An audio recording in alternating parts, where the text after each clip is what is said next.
আসসালামু আলাইকুম viewers, I am Rubina Alamgir. Welcome back to my channel. আপনাদের সাথে একটি নতুন ব্লগ ভিডিও নিয়ে হাজির হয়ে গেলাম। অবশ্যই সবাই আমার চ্যানেলটি সাবস্ক্রাইব করবেন, লাইক করবেন, শেয়ার করবেন। আপনাদের সাথে চলে আসলাম নওগাঁ থেকে।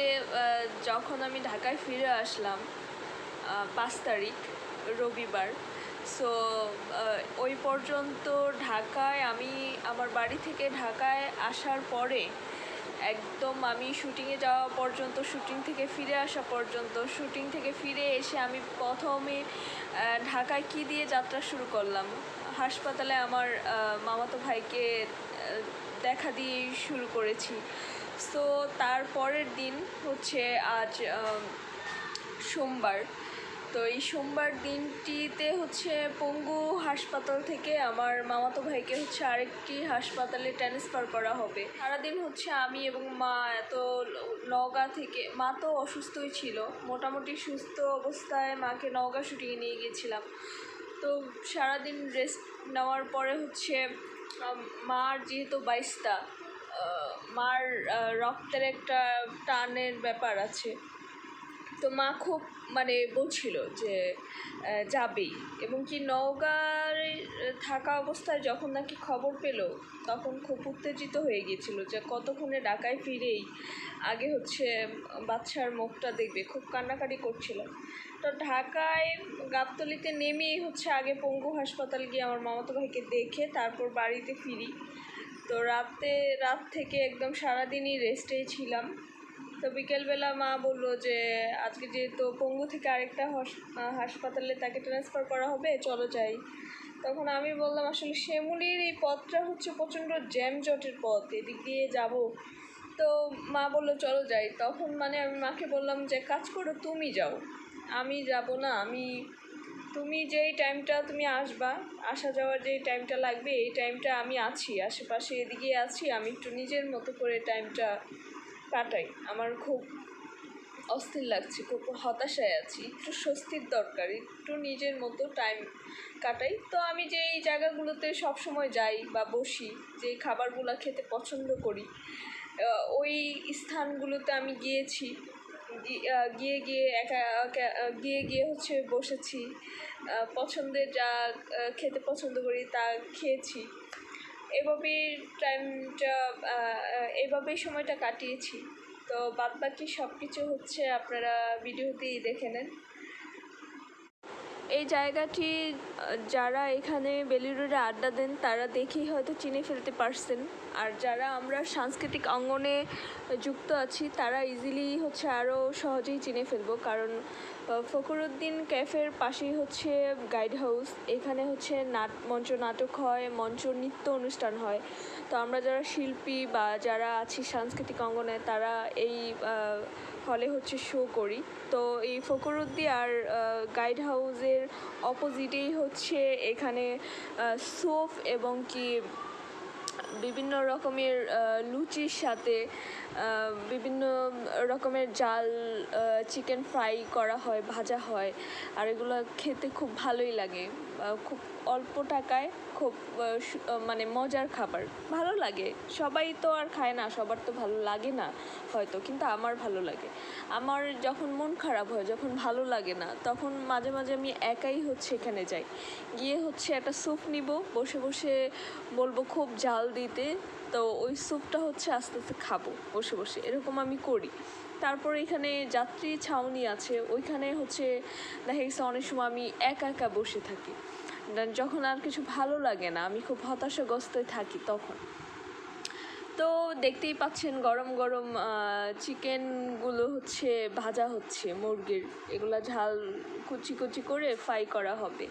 তো আমি ওনাদের সাথে কথা বলছিলাম যে আমি দীর্ঘ পরাই 1.5 মাস পর ঢাকায় এসেই কিন্তু আপনার এখানে স্যুপ খেতে চলে আসলাম, কারণ ঢাকায় আসার পরেই হচ্ছে চাকরির জন্য, আমার মায়ের অসুস্থতা, শুটিং, এবং শুটিং থেকে ফিরে আসা হসপিটাল, এইসবের মধ্যে আমার টাইমটা গিয়েছে।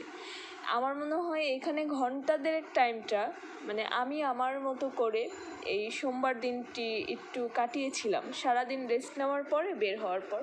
তো এই যে আমি একটা স্যুপ নিয়েছি, আমি স্যুপটা খাচ্ছি, গরম গরম স্যুপ। আমার এই স্যুপটা ভীষণ রকমের ভালো লাগে। আমি কথা বলতেছি বাট আমার ইচ্ছে করছে যে এখন গিয়ে ওইখানে চলে যাই, স্যুপটা খেতে চলে যাই। তা আমার এত পরিমাণ ভালো লাগে এই স্যুপটা, আমি খুবই পছন্দ করি। মানে যখন শো করতে যাই বেলি রোড গাইড হাউসে তখন না ওই ইচ্ছেটা করে না, তখন মানে এত পরিমাণ উত্তেজিত বা ইয়ের মধ্যে থাকি, মাথা গরম থাকে, তখন আর ইচ্ছে করে না। কিন্তু এমনিতে নর্মালি হচ্ছে আমার যখন ইচ্ছে করে, খেতে ইচ্ছে করে বা একাও মাঝে মাঝে আসি, তখন হচ্ছে আমি খাই। তো এখানে হচ্ছে একটা বাচ্চাকে আমি দেখতেই পেলেন একটা স্যুপের প্লেট দিয়ে দিয়েছি। তা আমি মাঝে মাঝে এমন করি, আর ভালো লাগে যে রেস্তোরাঁয় যদি কখনো খাই, আমি যে খাবারটা খেতে পারছি না সেটা প্যাক করে নিয়ে বাহিরে এরকম বাচ্চাদের দিয়ে দিই। তো এই যে দেখতে পাচ্ছেন বাচ্চা দুটো বসে বসে হচ্ছে, তারা কি সুন্দর একটা বাটি থেকে দুজন মিলে খাচ্ছে, ওদের ভালোবাসা কি সুন্দর একটা বন্ডিং, এই দেখতে আমার খুব ভালো লাগে।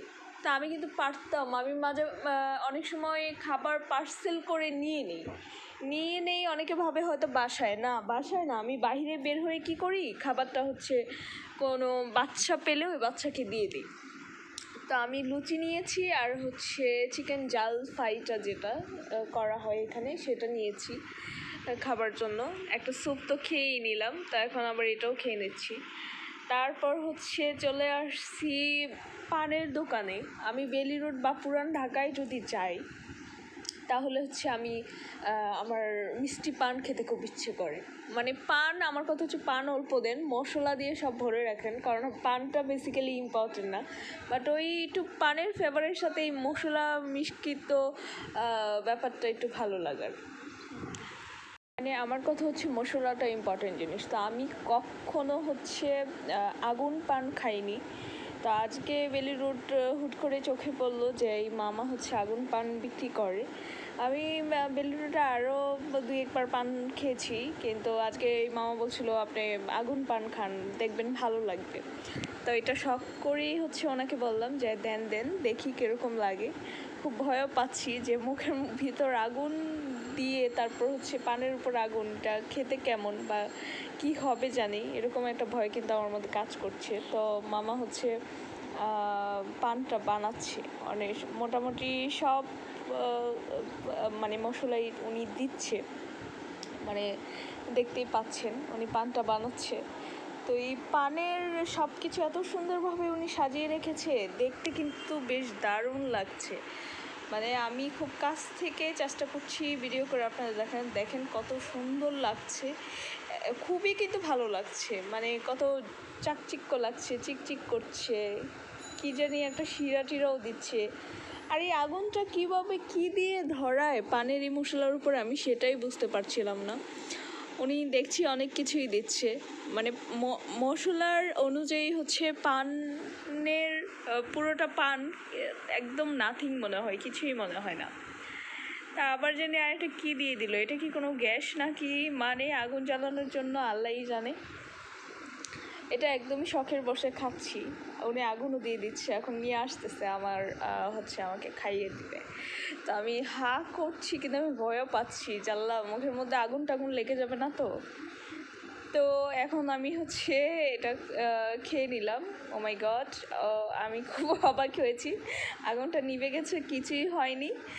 তো বাহ, খেতে কিন্তু ভীষণ ভালো, আমার কাছে খুব ভালোই লাগছে, আপনারাও ট্রাই করতে পারেন।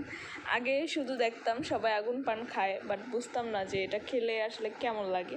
তো উনি আবার কিছু খেজুর কুচি দিয়েছে আমার হাতে এই পানের সাথে খাবার জন্য, এটা খেলে নাকি আর বেশি মজা লাগবে। তা আমি পানগুলোর সাথে হচ্ছে খেজুর কুচিটাও খেয়ে নিচ্ছি, বা দারুণই লাগছে, খুব ভালো লাগছে আমার। তো আমি এই স্থানগুলোতে মাঝে মাঝে যখন আমার খুব অস্থিরতা ফিল করি, হতাশা ফিল করি, ভালো লাগে না, তখন আমি মাঝে মাঝে একাই যাই। ওই যে একটু দূরে একটা বাচ্চা দেখতে পাচ্ছেন, যে আরেকটা খুবই ছোট বাচ্চাকে স্যুপ খাওয়াচ্ছে, এটা একটা দারুণ ঘটনা, আমি একটু আপনাদের সাথে শেয়ার করি। একজন ভদ্রলোক এসে যখন বাচ্চাটা কান্না করছে তখন বলছে এই বাচ্চাটা তোমার কে হয়, তখন সে বলতেছে এই বাচ্চাটা হচ্ছে আমার বোন হয়। তো বলতেছে তুমি ওকে মরিচের এই স্যুপটা কেন খাওয়াচ্ছ। আমি যখন দেখছিলাম বাচ্চাটাকে এই আরেকটা বাচ্চা স্যুপ খাওয়াচ্ছে তখন আমার খুব মায়া হয়েছিল, আমি ভেবেছিলাম যে আমি আরেকটা স্যুপ কিনে দিব। তা দেখলাম যে আহারে কি কষ্ট, মানে মায়া হচ্ছে একটা সফট কর্নার। আর পাশে দেখতে পাচ্ছেন পাঞ্জাবির পর একজন লোক আছে, উনি আমাদের সাংস্কৃতিক অঙ্গনে একজন ডান্স আর্টিস্ট। তার কিছুক্ষণ পরে আবার হচ্ছে বাংলাদেশ চলচ্চিত্রের কিংবদন্তি একজন নৃত্য পরিচালকও আসবেন।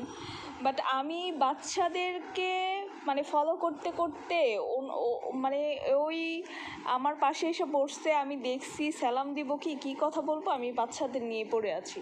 তো দেখেন এই বাচ্চাটাকে খাওয়াচ্ছে, আমার মায়া লাগছিল, ভালোও লাগছিল। কিন্তু ভদ্রলোক যখন বলল তোমার কি হয়, বাচ্চাটা কি বলল, এটা তার বোন হয়। তারপর ফট করে বাচ্চাটাকে বললো তুমি মরিচ দিয়ে স্যুপ খাওয়ালা কেন, এটা তো তোমার আপন কেউ না, আপন বোন হলে তো এটা করতে পারতা না। তখন সে বলতেছে না আমি তো ওকে স্যুপ খাওয়াইনি।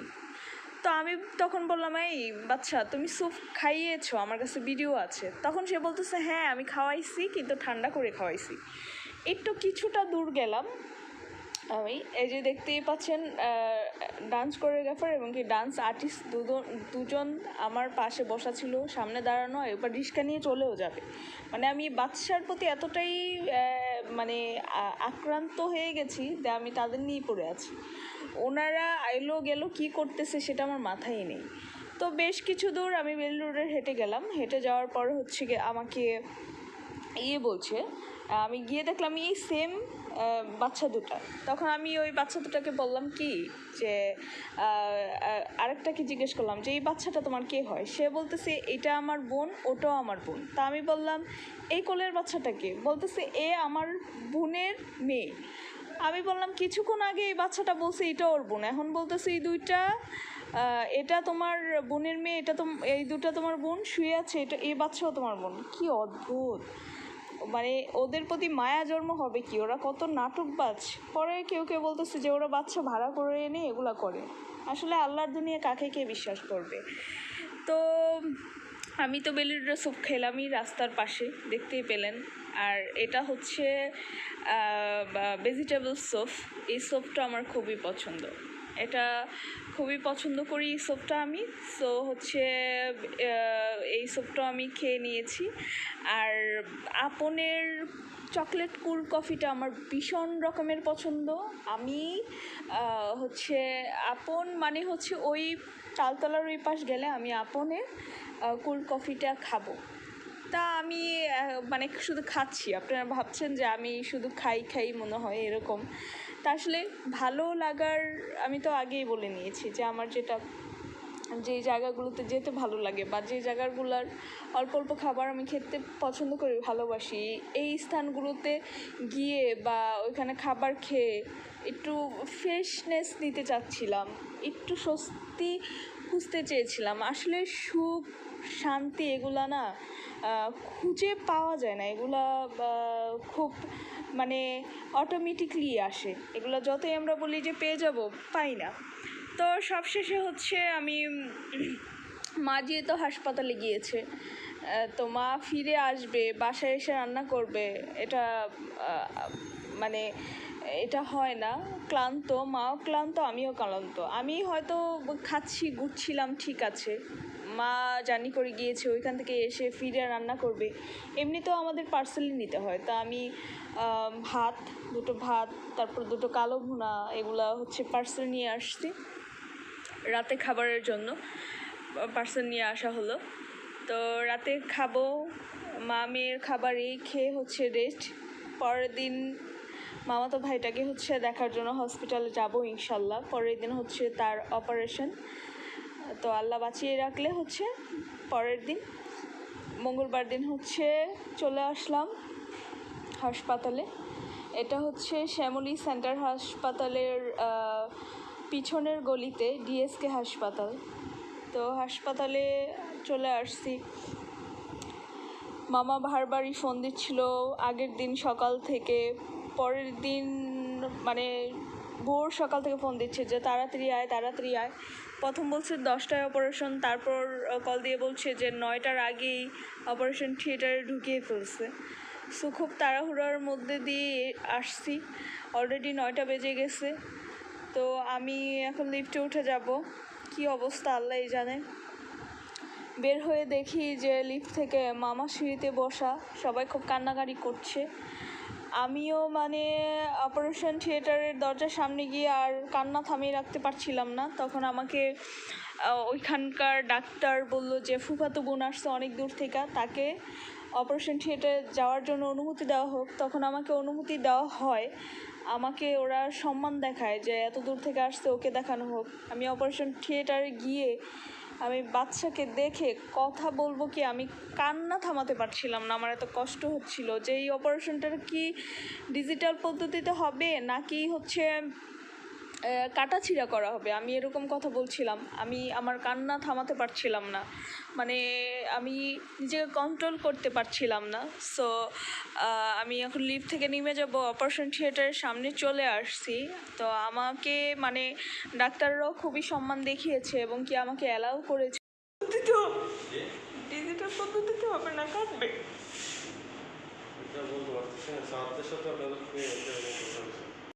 মানে আমি ওইটা অপারেশন থিয়েটারের ভিতরে গিয়ে আমার আবেগটাকে ধরে রাখতে পারিনি, আমার কান্নাটাকে আমি থামিয়ে রাখতে পারিনি। আমি খুব কান্না করছিলাম, আমি মানে নিতে পারছিলাম না বিষয়টা। সো অপারেশন থিয়েটার থেকে বের করা হয়েছে, অপারেশন হয়ে গেছে। তো অপারেশন থিয়েটারে আমার মামাতো ভাইকে ডাক্তাররা বলছিল তুমি কাকে দেখতে চাও, তখন ও বলছিল যে আমি আমার বোনকে দেখতে চাই। অপারেশন করার পর বের করার পর আমি সর্বপ্রথম আমার বোনকে দেখতে চাই, আমার ফুফাতো বোনকে দেখতে চাই। তো ডাক্তার নার্স সবাই হাসতেছিল আর বলতেছিল ফুফাতো বোন কোথায়, সবার আগে ফুফাতো বোন আসেন, ফুফাতো বোনকে দেখতে চাচ্ছে। তো ওর আম্মা হচ্ছে আমার মামি, উনি যখন শুনছে ওনার ছেলের অপারেশন থিয়েটার থেকে বের হয়েছে, উনি দৌড়ে নামে আসছে।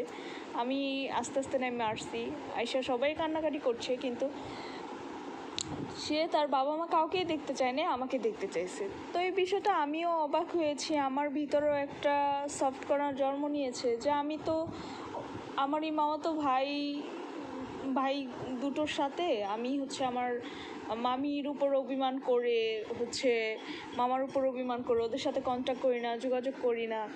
কিন্তু ও যে সম্মানটা আমাকে এখানে দিল ডাক্তার নার্স অপরিচিত সবার সামনে, যে আমি আমার বোনকে দেখতে চাই, আমার বোনকে দেখব, তখন সবাই বলছিল যে ফাঁসির মঞ্চে আর অপারেশন থিয়েটারে এগুলা তো মৃত্যুর একটি স্থান, জীবন মৃত্যুর স্থান, বাঁচতেও পারে নাও বাঁচতে পারে। সেইখানে যে ব্যক্তি যাকে দেখতে চায় ওই ব্যক্তি অন্তত আর যাই হোক ওই মানুষটাকে ভালোবাসে।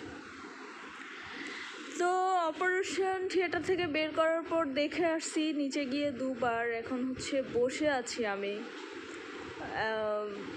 বেডে, মানে বসে আছি একা একা। তো পরদিন হচ্ছে ছোটো ভাই আগের দিন মামাতো ভাইটা বললো তার হিং মাছ খেতে ইচ্ছে করেছে। তো সকালবেলা হাসপাতাল থেকে আসতে তো অনেক রাত হয়ে গেছে, সকালবেলা মাকে দিয়ে হিং মাছ কিনে নিয়ে আসলাম, একদম মানে জ্যাতা হিং মাছ দেখতেই পাচ্ছেন। এই বাসায় সারাটা দিন গ্যাস থাকে না, তো অনেক কষ্ট হয়েছে এই হিং মাছগুলো শুধু ভাজি করতে। এগুলা পড়াই 3টার দিকে, কারণ আমার মামাতো ভাইয়ের খুব ইচ্ছা ছিল সে দুপুরবেলা হচ্ছে শিং মাছের বোনা দিয়ে ভাত খাবে, আর হচ্ছে পাকা পেঁপে খেতে চাচ্ছিল। কিন্তু বাসারই গ্যাসের সংকটের জন্য, ঝামেলার জন্য এই খাবারটা নিয়ে পৌঁছতে হয়েছিল পড়াই সন্ধ্যা হয়ে গেছিল, বিকাল হয়ে গেছে, এমন একটা অবস্থা। অনেক কষ্ট হচ্ছে মানে এই গ্যাসের মধ্যে শিং মাছটা বোনা করতে, যেই বোনাটা 10 মিনিটের কাজও না। শিং মাছ বোনা ভাতটা রান্না করে হচ্ছে ঘরে কিছু শুকনো বিস্কুট ছিল, বিস্কিট 2 রকমের বিস্কুটের প্যাকেট, তারপর যতটুকু সম্ভব আর কি ততটুক নিয়ে যাওয়া হয়েছে। তারপর ধনিয়া পাতা ভর্তা, এগুলো হচ্ছে সব কিছু গুছিয়ে নিয়ে যেতে যেতে প্রায় বিকেল বা সন্ধ্যা এরকম হয়ে গেছে টাইমটা। তো এগুলো সবই মোটামুটি গুছানো হয়েছে, 2টো চামিচ বাটি সব কিছু গুছিয়ে নিয়ে যাওয়া হচ্ছে, যেগুলো দেখে আসছিলাম লাগবে। তারপর একটা বস্তাও নিয়ে গিয়েছিলাম, যে সব কিছু যখন বাড়িতে ওরা যাবে গুছিয়ে নিয়ে যেতে হবে। আরেকটা বেস্তি বক্স, তো সব কিছুই নিলাম ওদের জন্য। তো তো পঙ্গু হাসপাতালের একটা ঘটনা আমার খুবই খারাপ লাগছে, যে ভালো স্থানে তারা ভালো হাড্ডি মাংসের ভিতর দিয়ে তারা তাদেরকে টাকা দিয়েছে, টাকা দেওয়ার পরে সেই টাকা খেয়ে ফেলার জন্য তারা একটা বাচ্চার মানে পায়ের ভিতর রক ঢুকিয়ে দিল। মানে ওই 1500 টাকা একটা সুইয়ের 1500 টাকাটা তারা কয়দিন খেতে পারবে, সেই টাকাটা তারা মেরে দিল, অবশ্যই সুইটা না দিয়ে একটা জীবিত মানুষের ভিতরে রকটা কী করে ঢুকিয়ে দিল আমার মাথায় ধরছে না। যাই হোক, সব গুছিয়ে নিয়ে চলে আসছি, অলরেডি শ্যামলী সন্ধ্যা হয়ে গেছে। তো ফলের দোকানের সামনে আছি, দোকানটা কিন্তু ভীষণ সুন্দর।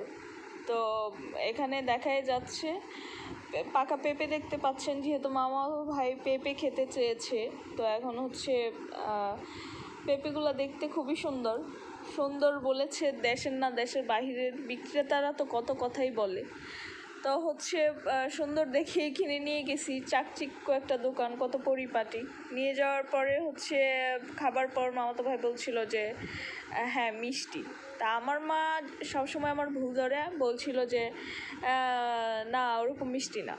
তা আমি বললাম যার জন্য নিয়ে আসছি সে তো বলছে মিষ্টি, আর কিছু দরকার নেই। তো ফলের দোকানটা খুবই সুন্দর। এখান থেকে মামাতো ভাইয়ের জন্য একটা পেঁপে নিলাম। তারপর হচ্ছে মামি হচ্ছে সানা খেতে চেয়েছে। সানা আমিও পছন্দ করি, মিষ্টি যেহেতু আমি কম খাই, হালকা মিষ্টি টাইপের সানা, তারপর রসমালাই, তারপর হচ্ছে পন্স মিষ্টিগুলো আমার খুব পছন্দ, এগুলো পছন্দ করি। মাঝে মাঝে শখ করে কালো জাম মিষ্টি খাই, বা ওই মিষ্টিও খাই শখ করে মাঝে মাঝে। তো মামির জন্য হচ্ছে 3টা সানা নিচ্ছি। এই সানার দোকানদার হচ্ছে প্যাকেটের মধ্যে চামিচ দিয়ে রাখছে, মানে ভাবছে এখানেই খাবো। এদিক দিয়ে আমার লেট হয়ে যাচ্ছে, আমি বলতেছি যে হয়েছে কি না। এরপর বলতেছে আমি তো ভাবলাম আপনি এখানে খাবেন। পরে আমি বললাম না, আমি তো যে নিয়ে যাব, পার্সেল করে দেন। তো পার্সেল করেন, বিল করেন। সো বলার পর হচ্ছে উনি একজন করে, এদিকে তো কাস্টমার আরও আছে, কাস্টমারদের বিদায় করলো। তারপর আবার বলার পর উনি পার্সেল করে দিল। উনি ভেবেছে হয়তো আমি এখানে খাবো, কিন্তু আমি তো এখানে খাবো না, পার্সেল নিতে আসছি। তো এই যে ওয়েট করছি, দাঁড়িয়ে আছি, আমিও বুঝতে পারছিলাম না যে বিষয়টা কী হচ্ছে। এই যে এখন আমি যখন জিজ্ঞেস করলাম যে কী ব্যাপার, আপনি প্যাকটা দিচ্ছেন না কেন, এখন বলছে ও আপনি খাবেন না।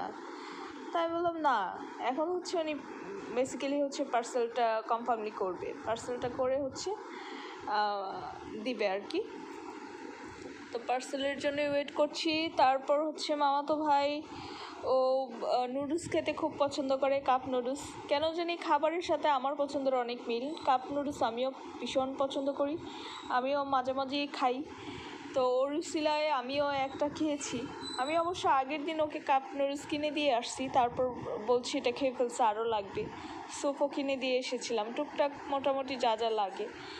তো মামির জন্য এই সানাটা নিয়ে এখান থেকে বের হয়ে হচ্ছে একটা মতির দোকান থেকে, হসপিটালের পাশ থেকে হচ্ছে ওর জন্য কাপ নুডলস নিয়ে নিব। তো মতির দোকানেও চলে আসছি। কাপ নুডলস আমি পুরো 5 যেই বক্স বিক্রি করে 5টা, সেটাই নিতে চেয়েছিলাম, কিন্তু নিতে পারলাম না, কারণ ছিল এই দোকানে 2টো, তো 2টোই নিয়েছি। এখন হচ্ছে সব কিছু নিয়ে হাসপাতালের দিকে যাচ্ছি। চলে আসছি পরে হাসপাতালের এদিকে, দেখতেই পেলেন একদম সন্ধ্যা হয়ে গেছে। এখান থেকে বাসায় ফিরতে ফিরতে সেই 12টা বা 11টা এরকম বেজে যাবে। তো আমি একদমই বৃহস্পতিবার পর্যন্তই হচ্ছে হাসপাতালে আসছি।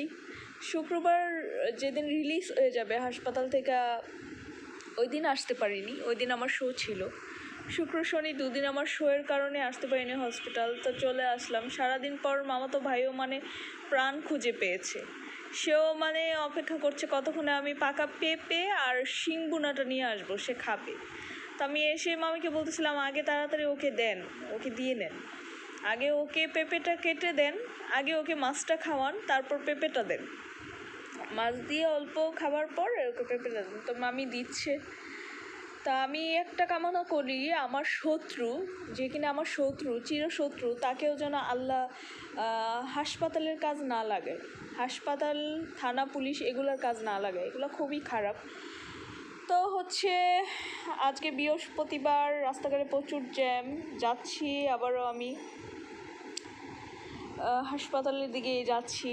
আজকে এখনও দিনটা আছে, দিনের আলো আছে। আশা করি আজকে দিনেই পৌঁছে যাব। সংসদ ভবনের পাশ দিয়ে হচ্ছে শ্যামলী যেতে হবে। সংসদ ভবনের কাজ দিয়ে যাচ্ছি, তো ভাবলাম যে একটু ভিডিও করি সিএনজিতে বসে বসে, তো সেটাই করছি। মানে এই সব কিছু মিলিয়ে এর মধ্যেই ছিল আমার পরিস্থিতি। তারপর হচ্ছে আমি শুক্র শনি দুদিন শো করলাম। এই শোয়ের ভিডিওগুলো আপনাদের সাথে শেয়ার করব। তার পরবর্তীতে আমার টাইমগুলো আজ অবধি কীভাবে গেল, কীভাবে যাচ্ছে, সবই আপনাদের সাথে ব্লগ ভিডিওর মধ্যে শেয়ার করব। অবশ্যই সবাই আমার জন্য, আমার পরিবারের জন্য দোয়া করবেন। আমার এই মামাতো ভাইয়ের জন্য, তার পরিবারের জন্য দোয়া করবেন। সেজন্য খুব তাড়াতাড়ি সুস্থ হয়ে যায়, আল্লাহ যেন তাকে সুস্থ করে দেয়, এই কামনাই। তো আজকে হচ্ছে বৃহস্পতিবার, এসে দেখি পুরো হসপিটালের বেডই খালি, সবাই চলে গেছে। আমার এই মামাতো ভাইটাই শুধু আছে। তো সেও চলে যাবে, সে যাবে আগামীকালকে, সেও চলে যাবে। তো গতকালকে ওরে যতটা ভালো দেখে গিয়েছিলাম, আজকে এসে দেখলাম কিছুটা অসুস্থ অনুভব করছে, ব্যথা অনুভব করছে। এটা দেখে কষ্ট লাগলো, খুব কান্না করছে। এখন আমি বের হয়ে যাব। তো এই যে আর ডাক্তারের ওইখান থেকে লোক আসতে মামাকে ডেকে নিয়ে গেল, কিন্তু বাচ্চা ব্যথা খুব কান্না করছে, কষ্ট লাগছে। তারপরও হাসপাতাল থেকে বাসায় ফিরে আসতে হবে। তো আমিও এখান থেকে বিদায় নিচ্ছি। তো আপনাদের সাথে আমার সুখ দুঃখ ভালো লাগা সব কিছুই শেয়ার করলাম। আমার জন্য, আমার পরিবারের জন্য দোয়া করবেন। তেমনি আমার মামা এবং মামাতো ভাই যেন তাড়াতাড়ি সুস্থ হয়ে যায়, এজন্য দোয়া করবেন। সবাই খুব ভালো থাকবেন। আসসালামু আলাইকুম, আল্লাহ হাফেজ।